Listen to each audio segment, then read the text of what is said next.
Blizzard could be said to be the opposite of Boomer. One is the underground mountain. The other is climbing the overground mountain. One is in the hottest, warmest place, the other is in the coldest place.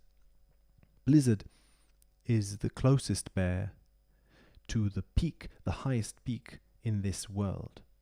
So it's another representation of the clouds where the rain falls down. It's the peak from where the waters come down. So Blizzard is closer to this source.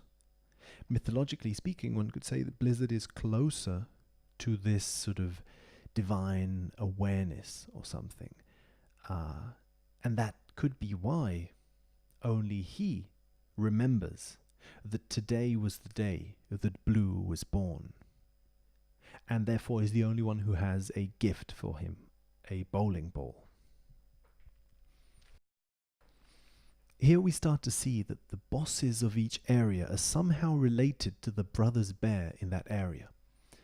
Blizzard's bowling ball, for example, is used as cannon ammunition for bazooka. So Blizzard, whose gift is ammunition for a cannon, is in the same area as the boss, Bleak, who has a cannon on his head or his crown, slightly resembling the image of a volcano, which is apt for a boss which is on the peak of a mountain in this world where the volcano seems to have become an important symbol. Blue lives in Cotton Top Cove's house, and the boss of that area is Squirt, a face in the rock which hides behind a curtain of blue, behind a curtain of water.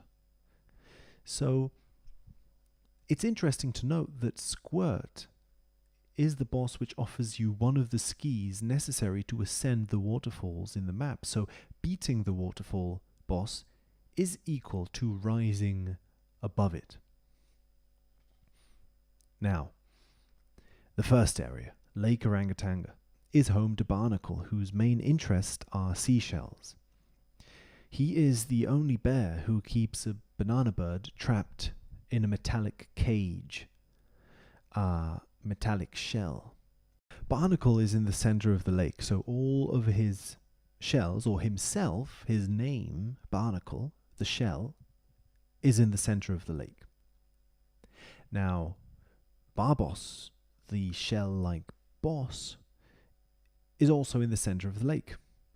And this theme reaches full circle by the time we reach Krematoa, where a shell, a metallic shell of a fish, rises from the center of the lake.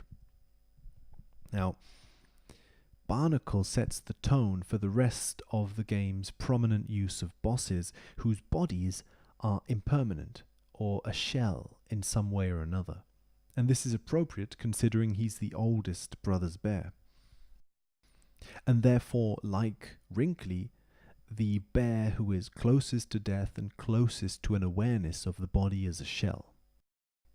The boss in his area, for example, is a wooden shell filled with insects, Belcher. The second boss is a wooden shell, a tree, which is home to an insect, an 8-legged spider, Arich. Squirt, the boss Squirt, his body is hidden behind a curtain of water, so a shell of water or a veil also covering his body. Chaos is a metallic shell. Bleak's body is impermanent, it's just snow, and Barbos lives inside a shell. Even the final boss, K. Rool, hides behind the shells of both Chaos and the Nautilus.